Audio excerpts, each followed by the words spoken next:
Aku duk pelik kan. Azhar Aziz ni kata info kan. Kenapa pula dia nak kena tu?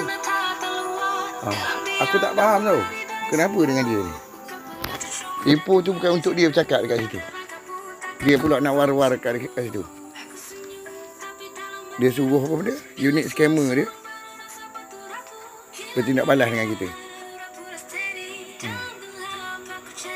Itu pasal daripada awal gitu aku kata tak perlu ada dia. Yang baru besar dalam sedikit scammer ada yang dia tu. Konon-konon dalam radio yang pencet tu. Kan?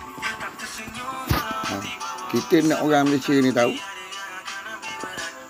Hamba Allah tu dengan arwah tu yang mati tu curi lembu.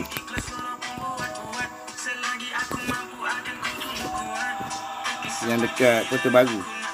Kan? 20,000 biji.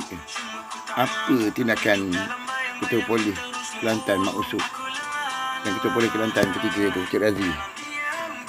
Tuan Razi. Bala tu. Habis 20,000 biji lembu tisak kat sini. Aku pula nak dibabitkan. Aku nak penjelasan daripada dia orang nanti. Okey?